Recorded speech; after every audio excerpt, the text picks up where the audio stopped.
Today, we're gonna make some chicken pho. I haven't made this in a while. I have a stockpile of chicken bones. But yeah, I think I'm gonna make it, invite some friends over, and this way I use up a bunch of ingredients. I just did a Costco order, so I have to make some room in my fridge. This weekend was Halloween weekend. I just had like a cute night with a coworker and a friend. We just went around West Village, sat down, enjoyed the weekend. It was a very warm Halloween. Overall, cute Halloween weekend. So now I'm just gonna use up the leftover vegetables and some chicken bones. Okay, but going from our conversation last week, I actually signed up to do some speed dating.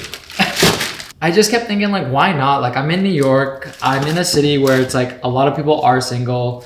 It's a little a lot, if that makes sense. I'm using a bunch of leftover vegetables, the chicken bones that I've stocked up from deboning my own chicken. A lot of people are probably gonna look at this. Like I have a bunch of like vegetables in here that probably wouldn't traditionally be in pho, which typically in pho is just ginger, daikon, and some onions. Everything else is kind of like isn't really necessary, or like people would probably be taboo. Because I have some bell peppers in here. I have some like scallions, shallots, just like a bunch of like random vegetable scraps. And for me, I don't really care too much about making food authentic. I would rather focus on preventing food waste and just using up the things that I have and just making something good, you know? End of the day, chicken pho is very easy, very standard. You let things simmer. But yeah, like my main goal for today is just to not waste food and make good food. Very easy, very simple. Currently, if you watched last week's video, you know that right now in my life, I think I just want I feel like my life has just been so chaotic, so busy. And even making these cooking videos, I want it to be fun. I want it to be something easy for me. And, you know, I do these things just for, I make these videos for me, you know, I host these dinners for me. And for a while, I feel like I was trying to accommodate too many people, and I was just overdoing it. I was trying to do it too frequent, and then the YouTube stuff started becoming like a factor of things that I wanted to incorporate into my life and like focus on.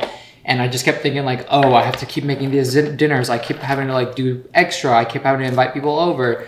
And there was just like a moment when I was like, this is a lot. Like this is just so much energy and so much effort. Not in like a bad way. It was just like, it became very tiring. It became like a chore. And I don't want my cooking to feel like a chore. I want it to be something I enjoy. And I kept thinking like, okay, how am I gonna do that while making videos every single week? And I just thought about it, you know, it's like, I can just put my camera out, film me talking, and you know, it's just like us catching up and me, you hearing about my day. And to me, that's cool. I used to do this a lot during COVID, during the pandemic, when I would just be alone and I would just make videos and just talk and just release everything that's in my head, you know, just ramble, talk about stuff. Yeah, okay, so these are the spices that I'm gonna use. I'm gonna set it aside. When I'm ready, I'm gonna toast it up, toss it all in the spice, this like little spice tray thingy, and then we'll call it good. Maybe, yeah. In a few weeks, I'm gonna go on a speed dating event, and then ironically, my friend actually hit me up because she got invited to a speed dating event, and she's allowed to bring like a friend of the opposite sex. And so I'm gonna go to basically 2 speed dating events in next month.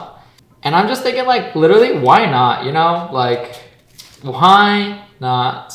I've always been a hopeless romantic. I've always like loved love, and I've always like wanted to be in a relationship, but I've never made it a priority. And I feel like it's really it is a little contradicting to talk about those things and not actively pursue it, if that makes sense. Like, it's like complaining just to complain if you're not actually avidly doing things to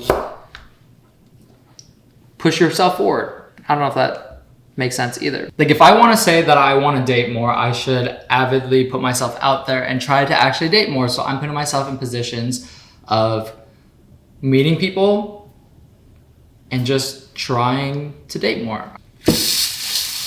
And that's why when I thought about the speed dating thing, I'm like, you know what? Let me intentionally do these things. You know, like let me intentionally go to an environment where I meet people who are also intentionally hoping to meet someone to date, you know? So yeah, that's what I mean by I signed up to go speed dating.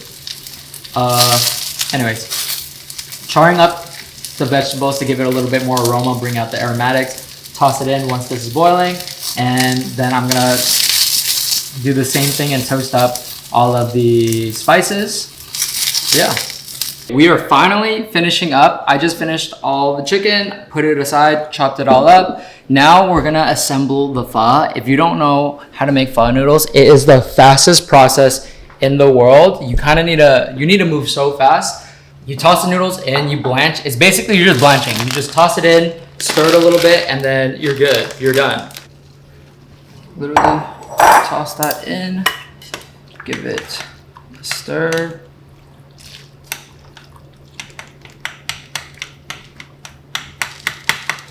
Then turn off the water. 1, 2, and